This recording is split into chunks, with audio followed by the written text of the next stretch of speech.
จิตของคนเฮาทำงานอยู่ตลอดการทุกเมื่อจิตก็คือความคิดนั่นแหละ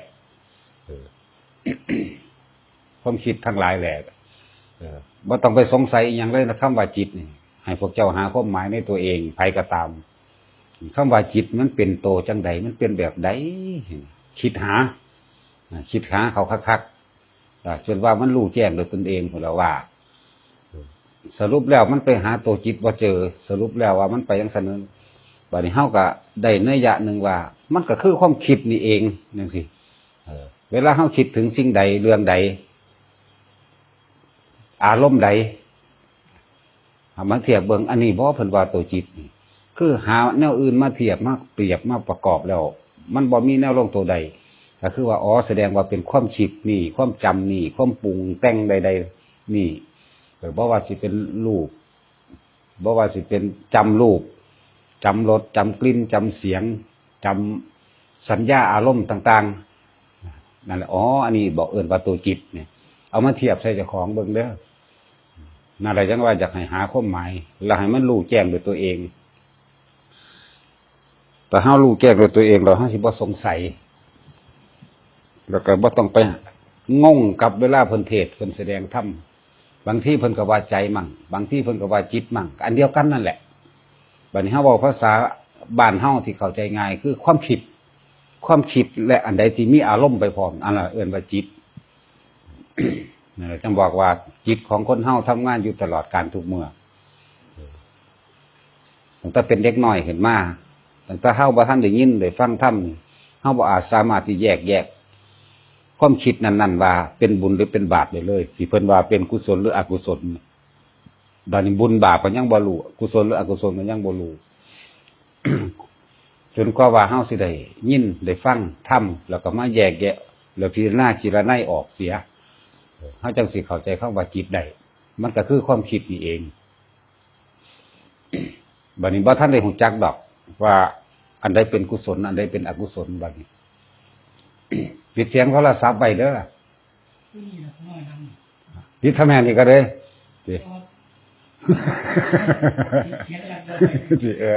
แล้วไปสั่นตัวนี้พอของเจ้าของตัวนี้ด่าเจ้าของสั่น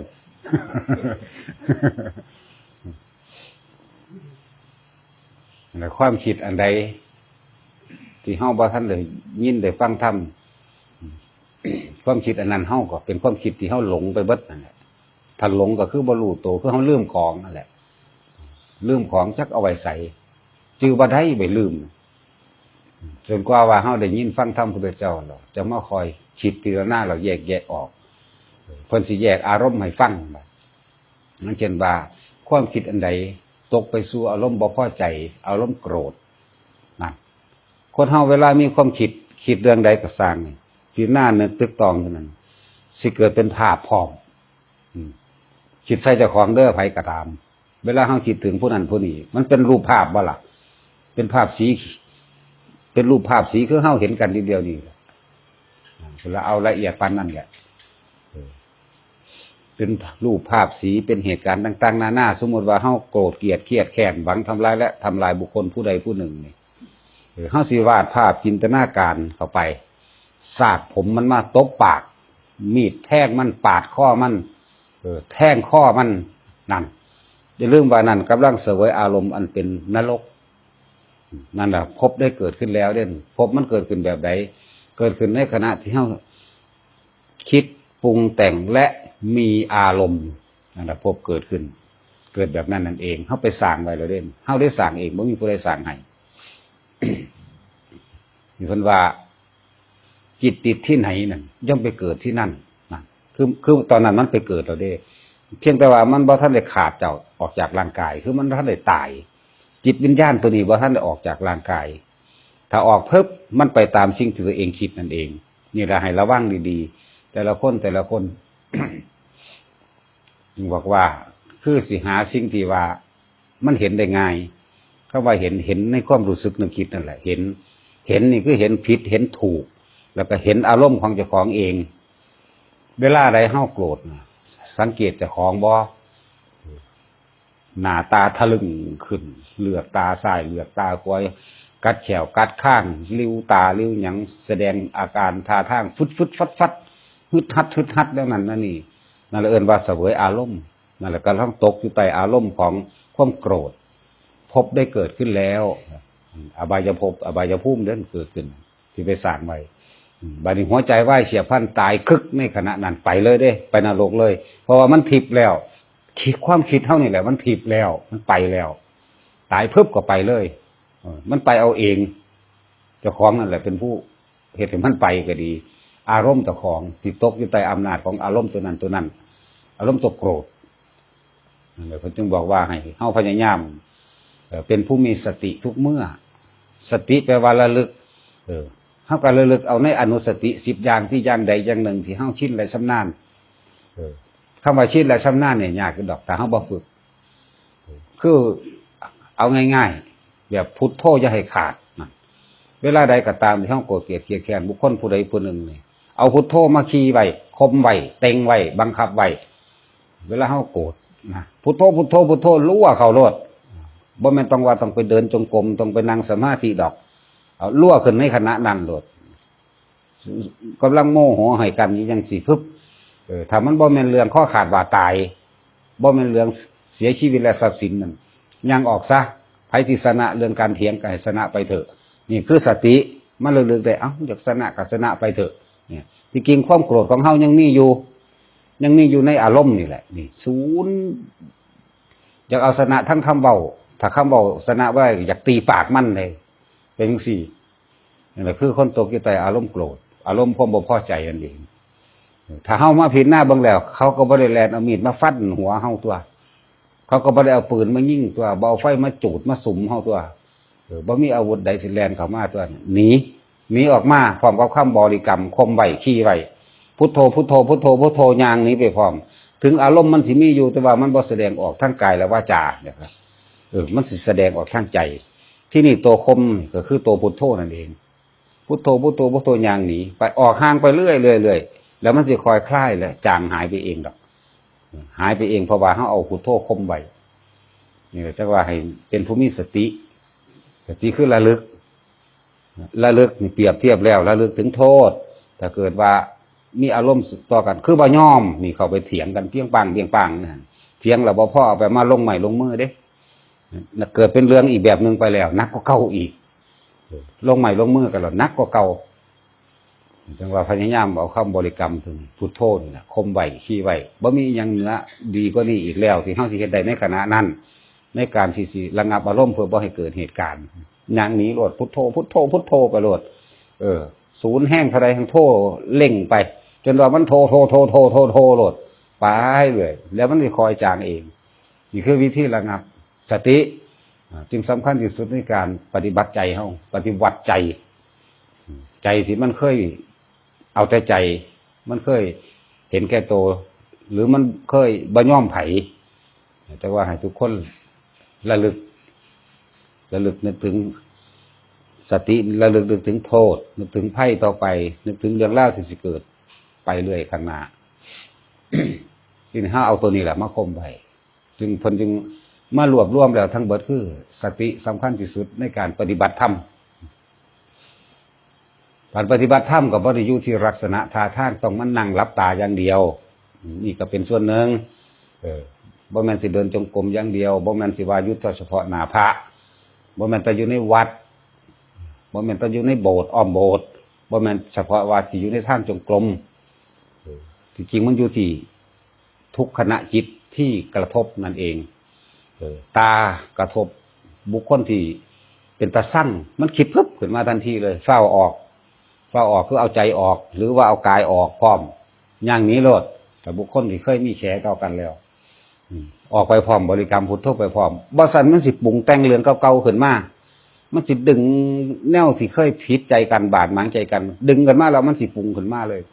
เมื่อมันปรุงขึ้นมาแล้วศูนย์ขึ้นโลดนะนั่นแหละเอิ้นว่ากังวลในอดีตดึงอดีตเข้ามาหรือว่าเคยมีแฉกันไปแล้วจังซี่จริงแล้วบ่จริงไปคิดเบิ่งดีๆโลดแต่ละคนพอได้เห็นหน้านี่ศูนย์ขึ้นโลดมันต้องเป็นจังซั่นสิไปว่าหยังแต่เคยมีแฉแม่นบ่เคยมีแค่เห็นกันเท่ยเดียวกับสร้างตาเห็นแต่ผู้นั้นเป็นตาสั่งเนาะอีหานี่บักหานี่โลดล่ะ กูสร้างมันเลยมันต้องเป็นแนวใดนี่แหละคือความเคยชินที่เฮาบ่รู้ตัวว่าจิตทำงานตลอดทำงานแบบนี้แหละเพราะว่าความเคยชินในอารมณ์ที่คุณเคยชินเพราะชินถ้าถือผู้อันเป็นตาหักเด็กก็ว่าโอ้ยเป็นตาหักอย่าไปอยู่ใกล้แล้วก็หาวิธีที่เข้าไปใกล้ๆเขาสู้หน่อยๆก็เอาได้เว้าน้ำหน่อยก็เอาจังสิหรือนั่นอารมณ์หลงเฮาก็บ่ทันอารมณ์หลงอีกอารมณ์หลงอยู่ใต้อารมณ์ที่ลักษณะนี้สุว่าหัวใจว่าเฉียบพลันตายขนาดนั้นกรรมจังสิไปจำแนกแจกออกอีกเที่ยวนึงได้บัดนี้ไปหลงกับใกล้ๆเขานั่นแหละตายแล้วก็ดีไปอยู่ใกล้ๆคนติดตานั่นแหละกรรมจังสิจำแนกแจกจ่ายออกไปในทางว่าเคยเฮ็ดอันใดเป็นกรรมนักอรุกรรมอะไรนักว่ามันสิส่งผลไปหั่นที่เพิ่นว่าจิตติดที่ไหนย่อมไปเกิดที่นั่นแบบนี้แหละเกิดโดยเพราะอารมณ์เด้อที่พามันไปตามอารมณ์เจ้าของอารมณ์เจ้าของได้เป็นผู้พาไปเองบ่มีผู้ใดบังคับให้ไป บ่มีผู้ใดว่าพาไปแบบนั้นเจ้าของเองเป็นผู้พาไปเพราะความเคยชินทุกคนชินตั้งแต่ตื่นขึ้นถามเจ้าของอยู่บ่เอาพวกนี้คิดถึงหยังก่อนตื่นขึ้นเมื่อเช้านี่จะคิดถึงหยังบ่จื้อซ้ำก็เจ้าทั่วเจ้าหันหรือว่ามีผู้หนึ่งสอนโอ้แก่โตได้ดีจีแต่คิดพอวัดอยากมาวัดสมมติว่ามันใจว่าเสียพันไปสวรรค์อยากก็ไปสวรรค์นั่นแหละบัดนี้ทุกคนคิดเอาเองเด้อบัดเทียบเบิ่งนึงตื่นขึ้นปุ๊บคิดหาตะหม่องสิไปเอาเงินหาเงินเนาะส่วนมากคนสิเป็นจังซั่นชินแบบบ่รู้โตนะถ้าคิดพอวัดอยากมาวัดจังซี่อยากมาไหว้พระจังซั่นจังซี่อยากมาภาวนาอยากมาฟังเพิ่นเทศน์เด้จังซี่อยากให้ผู้นั้นผู้นี้อยากพาผู้นั้นผู้นี้มาเด้นี่จิตตัวนี้เป็นกุศลแล้วเป็นกุศลอันเป็นสาธารณะกว้างอีกต่างหากนี่คือการกระจายความกว้างของจิตอีกคืออยากให้ผู้นั้นผู้นี้มาเห็นนำนะเฮาเว้าซื่อๆเฮาเว้าไปเขาก็จังซั่นแหละบ่สู้เขาเห็นเองดอกเนาะถ้าเขาไม่เห็นนำล่ะนั่นเห็นบ่เพิ่นเป็นจังซั่นสู้เสือกูบ่บานก็ว่าเลยก็เป็นซั่นล่ะเนาะจังว่าจิตมันทำงานตลอดที่นี่อยากให้ทำงานด้วยความ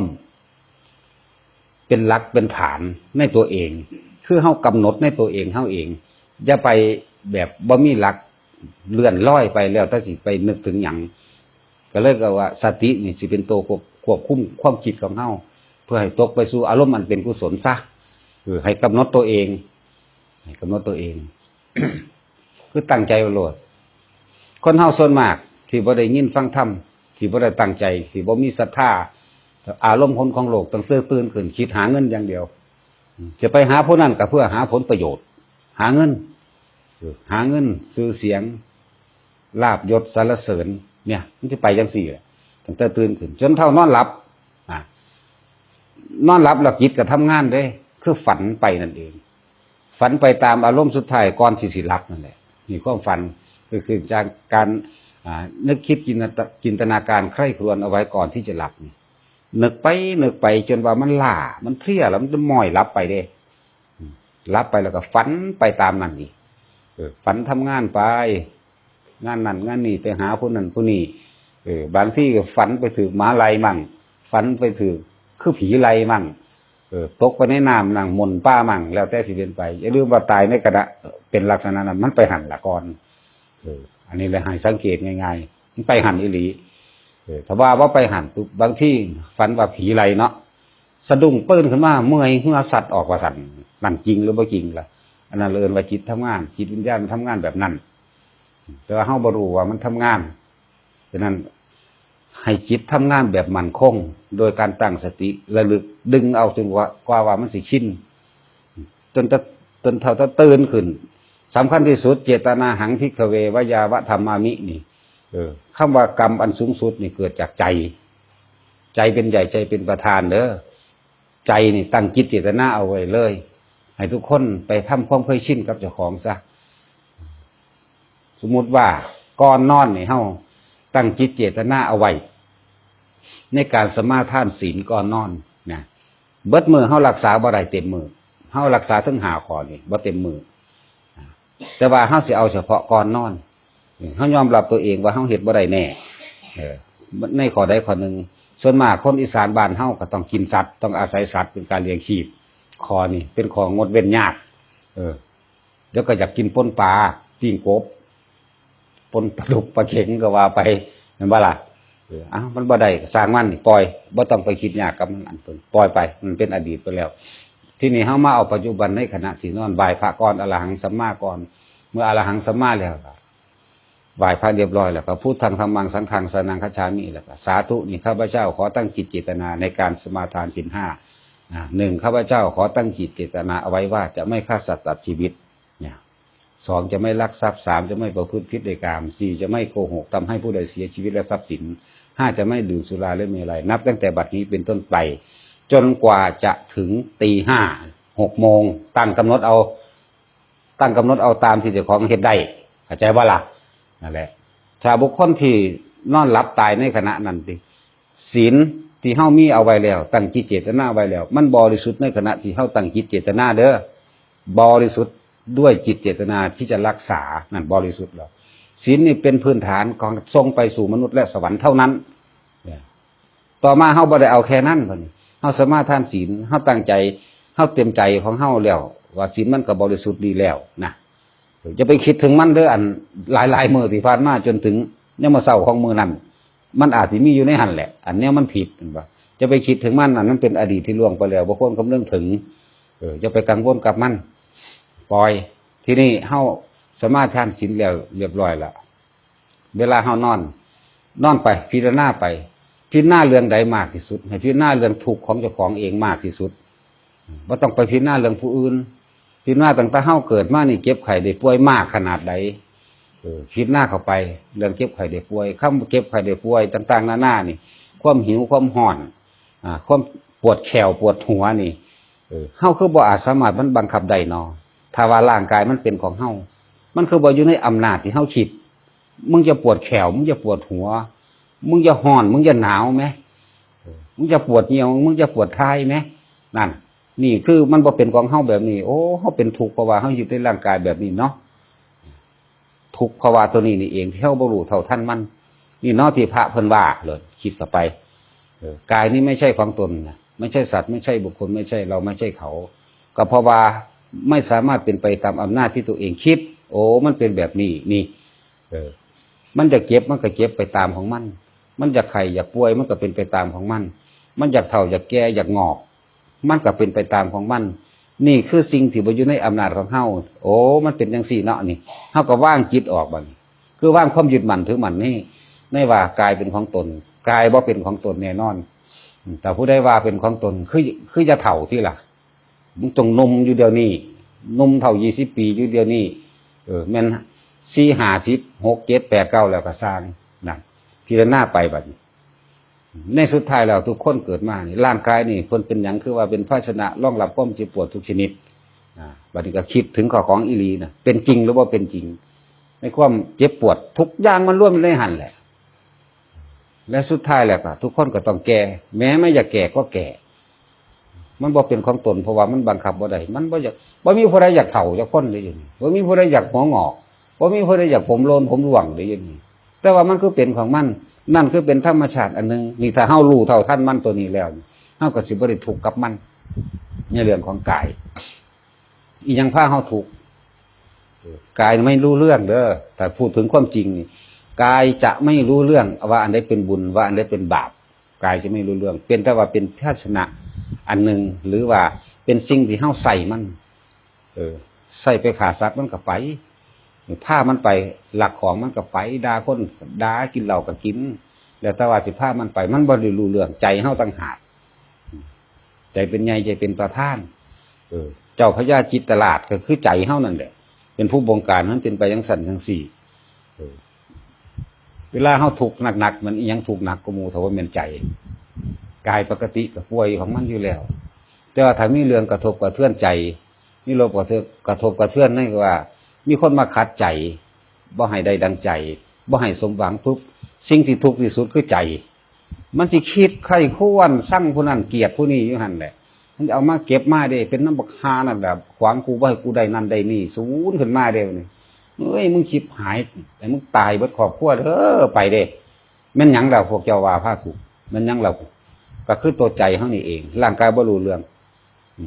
พามันพลิกซ้ายพลิกขวามันก็พลิกซ้ายพลิกขวาแต่ว่ามันแสดงออกเวลาศูนย์คักศูนย์แห้งๆก็สั่นหลังหัวใจตุบตับขึ้นแหละมันเป็นแค่เครื่องอาศัยของจิตอยู่แหละเป็นสั่นจังว่าให้ทุกคนเป็นผู้ตั้งสตินี่ดึงเข้ามาแต่เฮาเฮ็ดทำให้มากทำบ่อยๆทำให้ชินเฮาสิรู้ทางของมันเองจึงว่าบอกว่าทำให้มากทำให้บ่อยทำให้ชินเป็นทำให้เป็นดุจดังญาณญาณแปลว่าเครื่องรู้เฮาสิรู้เท่าท่านเจ้าของเองดอกแต่เฮาทำมากๆเวลาโกรธโมโหศูนย์ผู้นั้นผู้นี้เนี่ยอย่าพึ่งไปด่าเอาสติตัวนี้ดึงมันยังก็ความคิดตัวเก่านี่แหละดึงเข้ามาแล้วก็เพิ่นว่าเอาพุทโธขาไว้คมไว้ขี้ไว้เต็งเจ้าของนั่นแหละบ่ให้มันแสดงออกทางกายวาจาก็พุทโธไปเลยแล้วว่าอย่างนี้ไปเลยแล้วก็เบาลงมาเองนั่นแหละ นี่คือการพิจารณาทั้งหลายเกี่ยวกับเรื่องของกายเวลาเฮาพิจารณาเรื่องของกายนี่พูดถึงอารมณ์ความรู้สึกหรือว่าจิตสุดท้ายก่อนที่จะหลับเลยศีลสมาทานไว้แล้วโดยจิตเจตนาว่าตั้งใจกูจะเฮ็ดให้มันฮอดจนกว่าข้าพเจ้าจะตื่นนอนหรือ6 โมงหรือตี 5ก็แล้วแต่ตั้งไว้จังซี่ปึ๊บเมื่อพิจารณาเรื่องทุกข์ของกายคำว่าทุกข์ของกายแล้วมันสิลามมาหาเวทนาเองเนี่ยเมื่อกี้มันก็ถึงเวทนาแล้วเมื่อกี้สุขกับทุกข์เป็นผู้ใดเป็นผู้ปรุงผู้ใดเป็นแต่งให้กตัณหาคือความอยากของเจ้าของเองแหละเป็นผู้ปรุงผู้แต่งถ้ามันบ่เข้าใจมันก็ศูนย์ผู้นั้นเครียดผู้นี้เป็นน้ำผู้นั้นเป็นน้ำผู้นี้ก็ว่าไปโทษไปเบิดโทษทั้งนอกบ่โทษเจ้าของเด้บ่โทษความยึดมั่นถือมั่นของเจ้าของนี่คือผู้อยู่เบื้องหลังของความทุกข์ตัณหาคือความอยากของเจ้าของเองอุปทานคือความยึดในเจ้าของเองอีกยึดในสิ่ง4อย่างที่คนยึดมากทิฏฐุปาทานยึดในความคิดเห็นของตนเป็นใหญ่1เนี่ยผู้ใดบอกมาจังได๋ก็สร้างแสดงความคิดเห็นหยังก็สร้างกูบ่ถือกูถือผู้เดียวความคิดกูถืออย่างที่กามุปาทานยึดมั่นถือมั่นในอารมณ์ความใคร่และยินดีคำว่ากามุปาทานบ่แม่นแต่ปรารถนาในเรื่องของเพศหญิงเพศชายผัวเมียอย่างเดียวเด้ความใคร่อยากความใคร่อยากใคร่อยากหยังก็สร้างอยากอย่างรุนแรงนะอยากจนคือบ่ฟังไผทั้งสิ้นน่ะกูมักแบบนี้แต่บ่ผู้ใดบ่เห็นดีนำกูนี่คือกูสั่งล่ะนั่นไปจังซี่เอิ้นว่ากามุปาทานความใคร่อยากทิฏฐุปาทานแล้วกามุปาทานศีลพัตตุปาทาน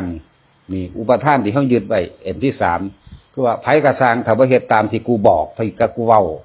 ไผก็ตามถ้าบ่เฮ็ดไปตามหลักนี่ชิบหายเบิด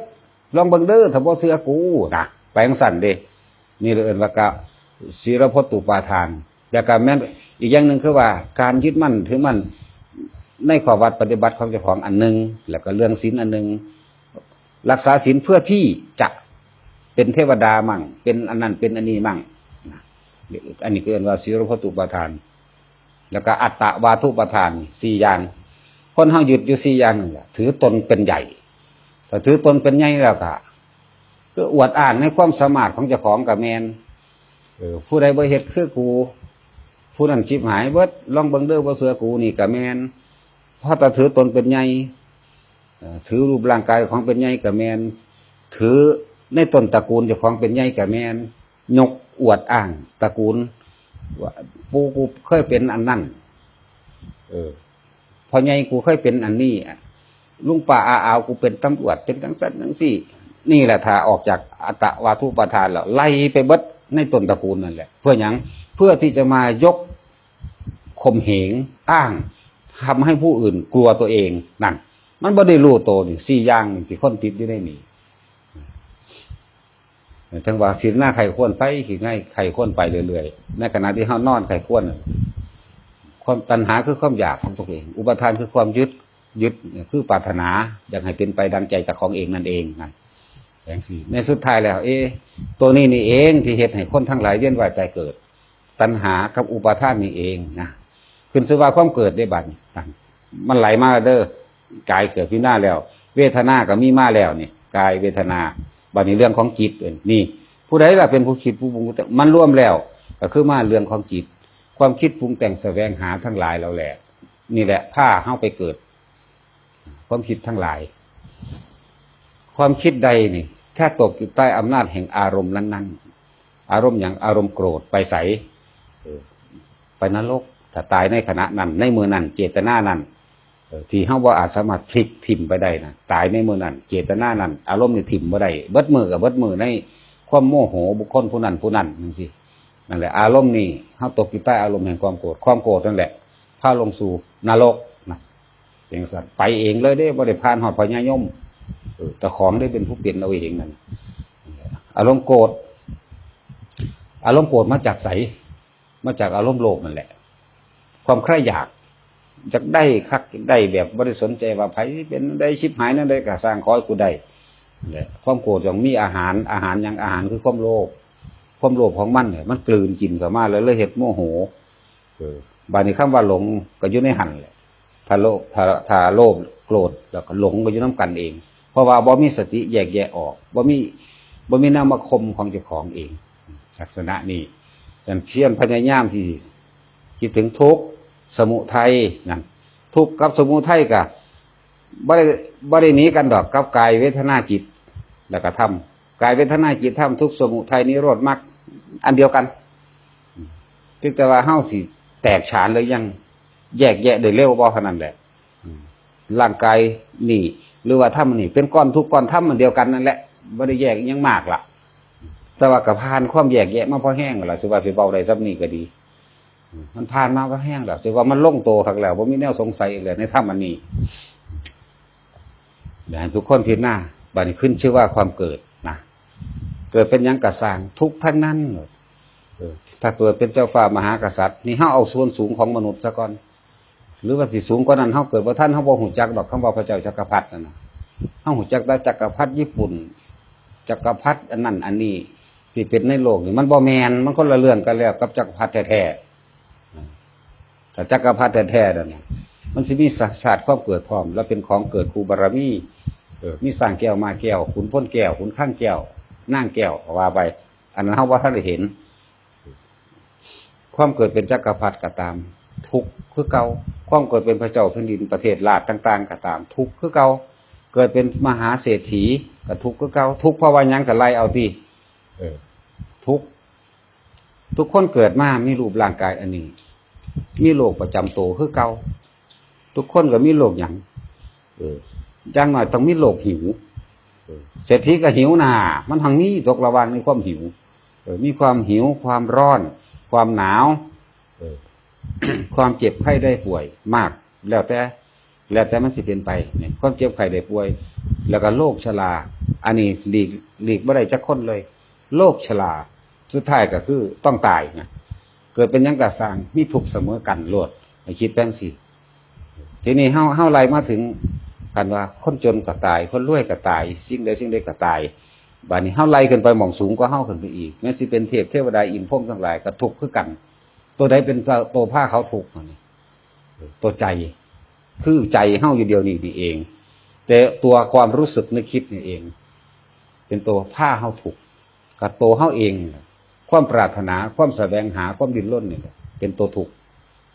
อย่าว่าเขาบ่ทุกข์เด้เขาก็ทุกข์คือกันเทวดาหังมีเครื่องกั้นยิ่งกว่าพวกเฮาอีกเทวดาโกรธบ่ได้เด้เพราะว่ามันเป็นทิพย์อยู่แล้วมันเป็นทิพย์อยู่แล้วโกรธปุ๊บลงเลยบ่ทันได้เบิดอายุซ้ำโมโหบ่ได้ฉะนั้นเทวดาจึงว่าเป็นผู้มีฮิริโอตปะมีความละอายต่อบาปเกรงกลัวต่อบาปแล้วก็บ่ให้เจ้าของโกรธถ้าเจ้าของโกรธปุ๊บลงเลยเนี่ยจุติทันทีจุติไปพุ่นล่ะเคลื่อนที่ไปสู่มหาเวกีโลดนั่นแหละพวกเฮายังศูนย์ได้เศร้าได้เด้ของเขาศูนย์บ่ได้ศูนย์โมโหโกรธขึ้นมาทันทีลงทันทีเด้พวกนี้จังซั่น มีเครื่องกำหนดกฎเกณฑ์หลายอย่างเลยอยู่ในเมืองสวรรค์นั่นหนึ่งเริ่มกินอาหารทิพย์ต้องจุติจะสิไปเป็นหยังแล้วแต่ว่าอันใดมันหนักฆ่าสัตว์หนักบ่กรรมอันที่เหลืออยู่อกุศลกรรมที่เหลืออยู่นี่ฆ่าสัตว์หนักก็ไปเป็นสัตว์ชนิดที่หนักซะก่อนจังซี่นะถ้าสมควรลงนรกก็ลงนรกไปเลยสมควรเปรตไปเลยเป็นจังซี่นี่ของเขามีเครื่องกั้นต่างหลายอย่างเด้พวกเฮาเป็นมนุษย์ที่โชคดีที่สุดแล้ว สามารถบรรลุมรรคผลได้ในเดี๋ยวนี้แหละในปัจจุบันศาสตร์นี่แหละมันเดี๋ยวนี้ก็ได้จังว่าเทวดาจะเกิดเป็นคนเนาะคนจะเกิดเป็นเทวดาพญานาคก็จะเกิดเป็นคนคนก็จะไปเป็นพญานาคก็ยังสิก็มีไปหาขอนั่นขอนี่หลายสละบ่ได้ดอกก็บ่เฮ็ดเอาแต่เฮาพิจารณาสาเหตุแห่งความเกิดสาเหตุแห่งความทุกข์ของเฮาเลยมาสรุปร่วมลงบัดนี้สรุปร่วมลงว่าเกิดเป็นหยังกะสร้างทุกข์ทั้งนั้นนะพรหมก็ทุกข์แบบพรหมก็เทวดาประเภทหนึ่งคือกันนั่นแหละถ้าเบิดกำลังชาติก็ลงคือกันนั่นแหละลงนรกเลยได้พวกนี้ก่อนสิมาทำความดีมันต้องมีล่ะขาดสัตว์มามันต้องมีล่ะเทศผิดมาอย่าคิดว่ามันบริสุทธิ์แต่บริสุทธิ์สุดส่วนอีกแล้วมันบ่อยู่แค่นั้นมันจบเลยนั่นแหละพรหมคือกันถ้าหมดอายุแห่งกำลังฌานหมดอายุนั่นแหละนิวรณ์มันบ่เกิดเลยเป็นพรหมซื่อๆดอกคือเฮามานั่งสมาธิผู้ใดเข้าฌานได้ดูๆผู้ใดเข้าฌานได้เก่งๆนั่นแหละเป็นผู้มีมิตรสหายแห่งความเป็นพรหมพวกนั้น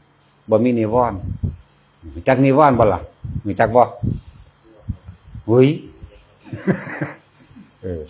คำว่านิวรณ์มันเป็นภาษาบาลีเนาะบัดนี้เฮาเอาภาษาเฮาที่ง่ายความกังวลผู้ใดที่บ่มีความกังวลร้อนกับเรื่องใดๆทั้งสิ้น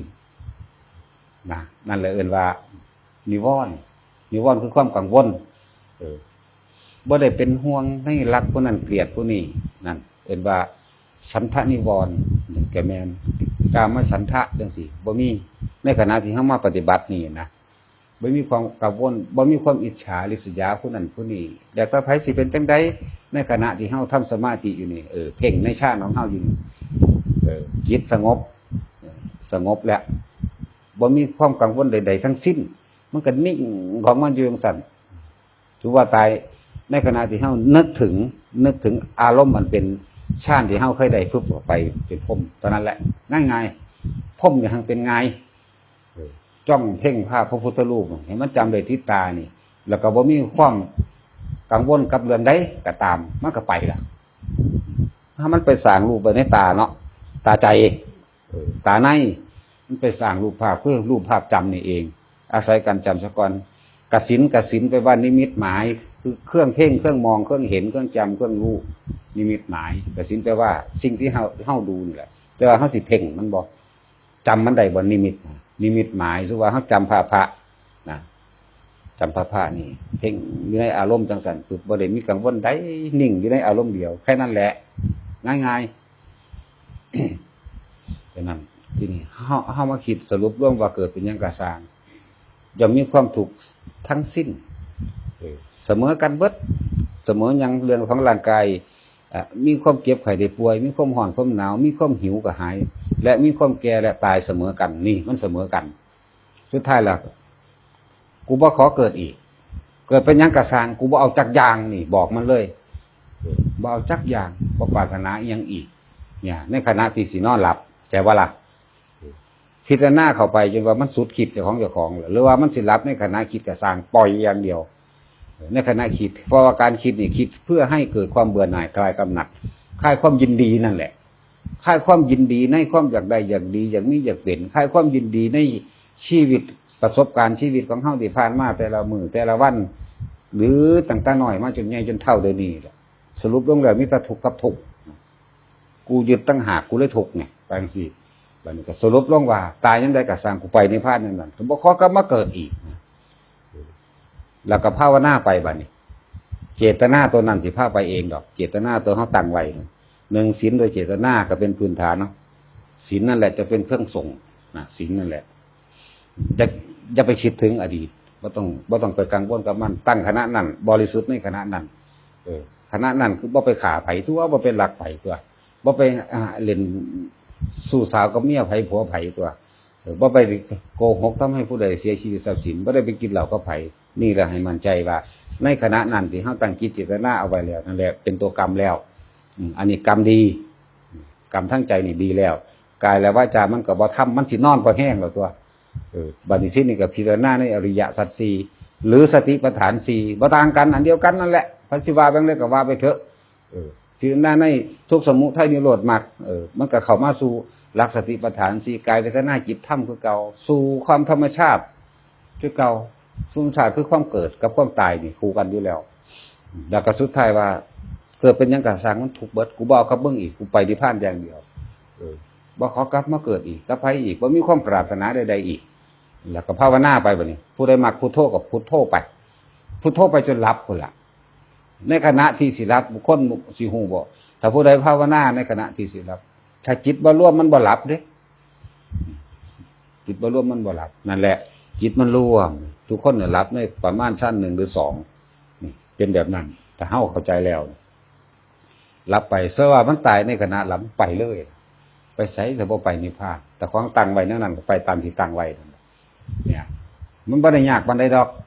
แต่ว่าพวกเฮาสิฝึกให้มันชินบ่ทันแหละให้มันชิน คือในความเคยชินคอยเป็นผู้มีสติอย่าเป็นแบบฟุกซะอันฟุกหรือว่าตกกระไดพ้อยโจรนี่ยังบ่ทันอยากให้ว่าคอยให้ความมั่นใจในเจ้าของเลยกำหนดในเจ้าของเลยให้มั่นใจเอาตัวเองนี่เอิ้นว่าสติดึงเข้ามาอย่าให้พลาด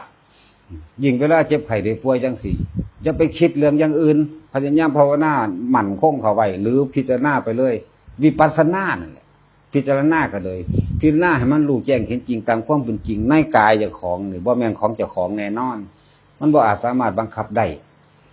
มันจะไข้มันจะป่วยมันจะเจ็บมันจะปวดมันก็เป็นไปตามของมันเห็นล่ะมันจะเฒ่ามันจะแก่มันก็คือเป็นถ้าว่าเป็นของกูมึงคือบ่เศร้าเดี๋ยวนี้มึงคือบ่หนุ่มอยู่จังซั่นมึงเจ็บมึงปวดเฮ็ดหยังโอ้นี่มันบ่เป็นของเฮาน่ะปล่อยเลยยิ่งเวลาเจ็บไข้ได้ป่วยถือว่านี่เป็นโอกาสดีแล้วนี่กูสิไปนิพพานเดี๋ยวนี้แหละกูสิถิ่มมึงเพิ่นว่าขันธ์ทั้ง5เป็นของหนักกูเข้าใจมึงดีแล้วมันหนักแบบนี้นี่เองมันเจ็บมันปวดแบบนี้นี่เองมันทรมานแบบนี้นี่เองกูบ่เอากับมึงอีกแล้วคิดไปจังซั่นล่ะนั่นแหละจังว่าพยายามส่งอารมณ์เป็นกุศลให้มากคิดถึงแต่สิ่งที่ดีๆดีนี่ดีโดยความหมายของพระพุทธเจ้าเด้อบ่แม่นดีแบบโลกดีแบบโลกมีแต่อยากได้อยากดีเท่านั้นเด้คืออยากอันใดๆมาใดวิธีใดก็สร้างนั่นดีเขาเป็นสั่นลักษณะโลกอันนี้เฮาเว้าเอาแต่ความหมายทางธรรมซะดีแบบพระพุทธเจ้าสอนและต้องพยายามในการที่เป็นผู้มีสติดึงสิ่งดีๆเข้ามาคือคิดถึงนั่นเองคำว่าสติคิดถึงระลึกถึงอย่างง่ายที่สุดระลึกถึงพระพุทธเจ้าแต่ผู้ใดจำภาพพระพุทธเจ้าพระพุทธรูปได้ทั้งดีเป็นสองอย่างปากเข้ากับว่าไปเนาะปากเข้าเนี่ยคือปากใจภาวนาไปพุทโธพุทโธพุทโธนึกถึงภาพพร้อมได้ทั้งดีเนี่ยเป็นสองอย่างเลยทั้งเป็นกสิณพร้อมเป็นพุทธานุสติพร้อมยิ่งเวลาถามว่าเฮามีเวลาเนี่ยคือมานั่งสมาธิจังสี่สิเป็นสามอย่างพร้อมกับอานาปานสติคือจับลมของใจเขาออก1พุทธานุสติสติคือความนึกนี่นึกถึงคำบริกรรมหายใจเข้าพุทหายใจออกโธนั่นก็เป็นพุทธานุสติแล้วยิ่งจำภาพเพิ่นได้อีกได้3อย่างเป็นกสิณพร้อมมีภาพเพ่งไว้นี่เป็นวิธีควบคุมความคิดในหลายๆอย่างให้มันอยู่ได้นี่ ถ้าจิตมันนิ่งอยู่ในอารมณ์เดียวจักหน่อยมันก็เกิดอาการแบบใดแบบหนึ่งขึ้นคืออาการปิตินั่นเองปิติคือความอิ่มในอารมณ์ตัวนี้อิ่มโดยธรรมเด้บางคนก็เกิดอาการโยกซ้ายโยกขวาโยกหน้าโยกหลังอิ่มบางคนก็เกิดอาการขนลุกขนพองขนลุกลุกบันต้นบันโตก็มีวูบวาบเข้ามาแล้วขนหัวลุกพร้อมก็มีอาการที่2อาการที่3มันสิมาจุกอยู่ข้อหอยนี่คืออิ่มแบบคือสิไห้คือสิสะอื้นหลายๆคนก็เข้าใจว่าไห้โลกมันว่าไห้แต่ว่าคนปฏิบัติธรรมเขาจะมันหาสาเหตุแห่งความร้องไห้ไม่ได้นั่นบ่ล่ะนี่ก็ออกมาโอ้มันอิ่มในธรรมจิตบ่เคยกินอาหารชนิดนี้เคยกินแต่อาหารเน่าๆอาหารเก่าๆอาหารศูนย์ผู้ให้สร้างผู้นี้เกลียดผู้นั้นรักผู้นี้อาหารเว้าพื้นกันนั่นคืออาหารจิตของคนทั่วไปที่บ่ได้มีการฝึกหัดอบรมบาดมันมาเคยมาฝึกหัดอบรมแล้วมันสงบได้มันต้องความสงบได้มันเลยอิ่มมันเลยตื่นตันจุกเข้ามาในข้อหอยเฮานี่แหละคือสิไห้หรือไห้บางคนก็ไห้เลยน้ำตาไหลออกมาเลยนี่ลักษณะนี้นี่ บางคนก็มีแสงสว่างเกิดขึ้นปั้วขึ้นระหว่างกลางข้างหน้าเลยก็มีบางคนก็พุ่งออกจากหน้าผากระหว่างกลางหน้าผากพุ่งออกไปหมายถึงแสงบางคนก็พุ่งเข้ามาบางคนก็เป็นคือฟ้าเหลื่อมพุบๆพับๆก็แล้วแต่นั่นคืออาการจะคนบ่เคยภาวนาก็สิตื่นอยู่ตื่นสิ่งเหล่านี้เป็นธรรมดาแก้แบบไหนบ่ต้องแก้เฮ็ดดูเมื่อเห็นดูเขามันชินมันก็เป็นของมันไปเองแต่ว่าต้องแก้แต่ว่าต้องเฮ็ดจังซั่นต้องเฮ็ดจังซี่อย่าไปตื่นมันแม้มันก็ตื่นคือเก่านั่นแหละนี่คือความจริงต้องแก้แบบนั้นต้องแก้นี่บ่ต้องแก้ขอให้ทำให้มากทำให้บ่อยทำให้ชินเมื่อชินแล้วบ่ต้องแก้แล้วเฮาสิรู้วิธีของมันเองในการแก้ของเจ้าของเองโอ้กูท่านมึงแล้วไปจังซั่นนี่แหละทุกคนจังว่าขอให้เป็นผู้มีสติให้มีมากที่สุดเพราะการปฏิบัติธรรมเพิ่นก็ว่ายืนเดินนั่งนอนเนาะบ่ได้มาเอารูปร่างลักษณะท่าทางต้องมานั่งรับตาเก่งเตียดอันนั้นก็เป็นวิธีฝึกอีกอันนึงคือกันบ่ผิดจักอย่างดอกสิ่งที่นั่นที่สุดก็คือควบคุมสตินั่นเองควบคุมความคิดเจ้าของอย่าให้ตกไปสู่อารมณ์ที่ชั่วอารมณ์ชั่วหยังอารมณ์โลภอยากได้ของเขาจนว่าเกิดความโกรธนั่นแหละอารมณ์ที่ชั่วก็ดีเดี๋ยวสิศูนย์ขึ้นมาบัดนี้สังเกตอาการเจ้าของบ่ไผก็เลยเวลาศูนย์สั่นบ่เฮ็ดหยังบ่ถึกปากฟ้าวเวิดพุ่นล่ะเวลามันศูนย์ต่อหน้านี่ยิ่งกระทบกระทั่งก็ต่อหน้ากันเฮ็ดหยังบ่ถึกเด้ศูนย์สั่นปากฟ้าวเวิดหนีออกจากเขามาแล้วจังคิดได้เด้นั่นคือมันเริ่มระลึกนึกถึงโอ้ยใครกูว่าจังสั่นซะใครกูว่าจังสี่ซะนี่เห็นป่ะแต่ว่าตอนนั้นความโมโหบังตาใจคิดหยังบ่ออกมีแต่สิเอาชนะกันอย่างเดียวความโลภกับความโลภความโกรธกับความโกรธมันสิเอาอีหยังมาแก้กันบัดนี้คนทางธรรมถ้ามีการถกเถียงกันสิมักเว้าเฉพาะเหตุผลมีเหตุผลแจกแจงแสดงเปรียบเทียบความผิดความถูกแล้วก็ปณีประนอมกันเด้คนธรรมะแต่ว่าถ้าผู้นั้นบ่เอาเฮาเพิ่นก็หนีเท่านั้นแหละผู้ขี้คร้านเว้าหนีรถเท่านั้นน่ะนี่ถ้าคือคนมีธรรมสิเป็นจังซั่นแต่ว่าบ่มีกับบ่มีใส่กันก็ตีปากกันเลยแหล้วเนาะแม่นบ่ล่ะมันเป็นลักษณะนั้นมันควบคุมบ่อยู่บางคนก็ในลักษณะว่าบ่สามารถสู้เขาได้หนีออกมาแล้วจังศูนย์เว้าอยู่ผู้เดียวสั่นเส้นอยู่ผู้เดียวจมอยู่ผู้เดียวแล้วก็จังสิมาคิดออกวิธีแก้เขาโอ้ยใครกูว่าจังสั่นซะใครกูว่าจังสี่ซะนี่สิเป็นจังสี่เสียส่วนมากนั่นพยายามแต่ละคนอย่าตกอยู่ใต้อารมณ์ที่ชั่วจงเป็นผู้มีสตินึกถึงโทษต่างๆนานาที่สิเกิดขึ้นถ้ามีการทะเลาะเบาะแว้งกันให้นึกถึงโทษของมันโทษมันมีมากเลยคนเฮาตายบ่ได้รู้ตัวหัวใจวายบาดเดียวไปเลยถ้าตกค้างอยู่ในอารมณ์โกรธไปนรกเป็นสั่นถ้าตกค้างอยู่ในอารมณ์โลภนะเปรตพี่ยังคิดจากใดของผู้อื่นสมว่าจะเป็นหลักของเขาใดของเขานั่นแหละไม่เห็นจังใดกูสิได้มักแท้อันนั้นเขานั่นแหละยังก็แล้วแต่ได้หาวิธีสิเป็นหลักเอาของเขาอย่างสิหาวิธีสิไปแย่งชิงเอาสิคิดถ้าได้มานี่สิทั้งสั่นสิจังสี่นี่แหละอารมณ์โลภเปรตพูดเป็นกลางๆซะก่อนบ่ท่านแยกย่อย นึกคิดจินตนาการต่างๆหน้าน้ำไห้น้ำหน้าเจ้าของบัดนี้ผู้ใดก็สร้างคิดถึงไห้ถึงหน้าเจ้าของคิดถึงงัวถึงควายสัตว์เลี้ยงต่างๆทั้งสี่นี่อารมณ์หลงนะหัวใจว่ายเสียพันเพิบในขณะนั้นก็เป็นไปตามสิ่งที่นึกถึงไก่ก็ไปอยู่ในไข่มันนั่นแหละมันไปตัวเด้นะอย่าลืมเด้อารมณ์เฮาไปตกอยู่ในจังสันปุ๊บมันก็ไปตามนั้นแหละวันนึกถึงคนเด้ตายแล้วก็ไปหาผู้นั้นอยู่ในบริเวณในเฮือนหลังนั้นในผู้ที่เฮานึกถึงนั่นเองบัดนี้ก็ไปจับเขามันวางแล้วเด้เจ้าของเป็นจิตแล้วเป็นวิญญาณแล้วเขามัน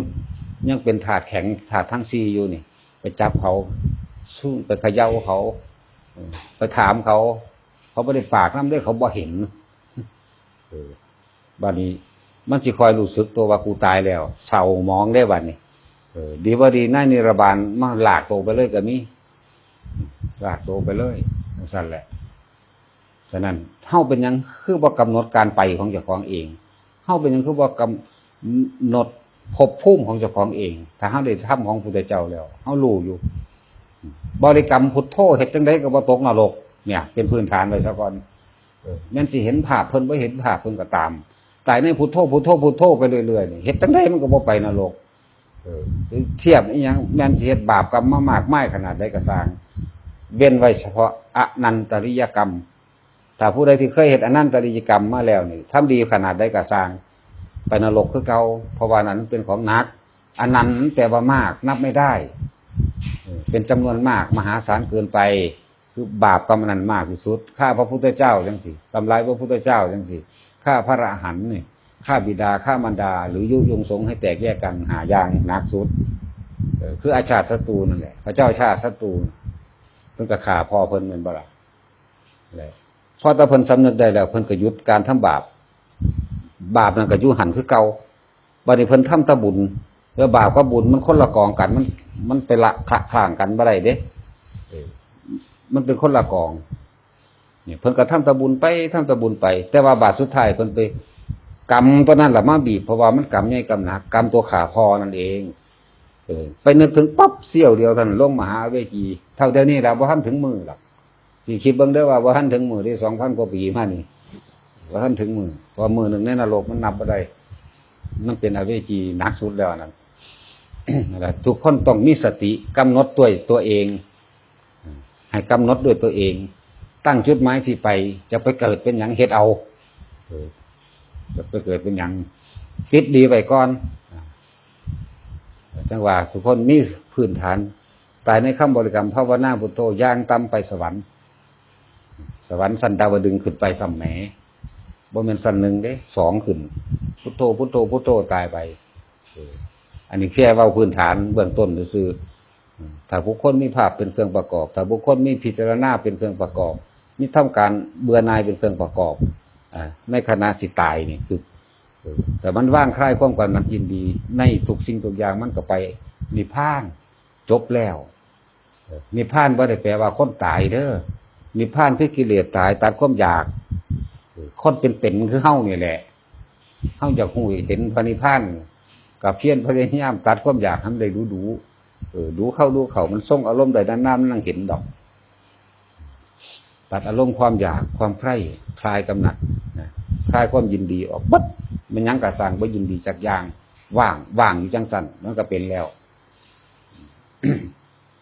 ถ้าผู้คนติดในรูปภาพหมายถึงประเภทว่าเป็นกสิณหรือจำภาพพระพุทธเจ้าได้จังสิไปพ้มแต่ว่าจำหยังบ่ได้ก็สร้างแต่ว่ามักแต่คำว่าพุทโธพุทโธพุทโธบ่มีความกังวลหยังก็สร้างไปสวรรค์นี่เป็นหยังเฮาคือบ่เฮ็ดให้มันชินนะเจ้าของเองตกอยู่ใต้อำนาจอารมณ์ของกุศลสิบ่ดีกว่าบ่ถ้าอันใดมันสิไปทางอกุศลสติคือความระลึกนึกถึงดึงเข้ามาควบคุมมันไว้กำหนดเจ้าของเองกำหนดไปด้วยตัวเองจังว่าตนแรกเป็นที่พึ่งของตนแบบนี้เป็นผู้มีสติทุกเมื่อดึงเข้ามาคำว่ากรรมนี่คือการกระทำของเจ้าของพวกเข้าทุกคนก็เคยอยู่ตัวเวลาทำบัตรกรรมทายาทากรรมโยนิกรรมพันธุกรรมปฏิสรณาเป็นว่าเรามีกรรมเป็นเผ่าพันธุ์เรามีกรรมเป็นทายาทเนี่ยกรรมเป็นเผ่าพันธุ์หมายถึงการกระทำรวมกันของแต่ละคนพวกอีกนี่กรรมเผ่าพันธุ์ตอนนี้เขามาเห็นอย่างกรรมดีเป็นเผ่าพันธุ์รวมกันมีกรรมเป็นทายาทก็คือสิ่งที่เจ้าของเฮ็ดไว้นั่นแหละทำกรรมอันใดไว้ไม่ว่าบุญหรือบาปเลยวัน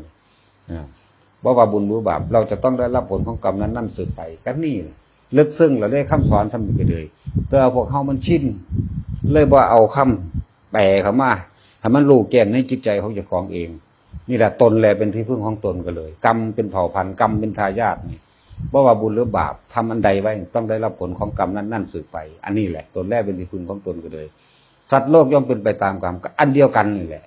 สัตว์โลกกับเจ้าของเองนั่นแหละบ่แม่นผู้อื่นเด้เจ้าของนั่นแหละสัตว์โลกเอายังมาเป็นเปลืองค่าประมาณในความว่าเป็นสัตว์บุคคลผู้ใดก็สร้างที่มีตัณหาอยู่บุคคลผู้นั้นเหล่านั้นเรียกว่าสัตว์ด้วยกันทั้งหมดทั้งสิ้นพระอินทร์กับสัตว์พระพรหมกับสัตว์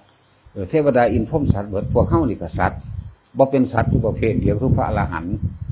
บ่เป็นสัตว์บ่เป็นบุคคลแล้วเพราะว่าเพิ่นบ่ตกอยู่ใต้อำนาจของความอยากนิดหนึ่งน้อยหนึ่งเม็ดหินเม็ดทรายก็บ่มีว่างอันนั้นจักสิไปเทียบไปใส่นี่แหละเพิ่นบ่มีหม่องยึดอีกแล้วเพิ่นบ่มีหม่องติดอีกแล้วพวกเฮายังมีหม่องติดเด้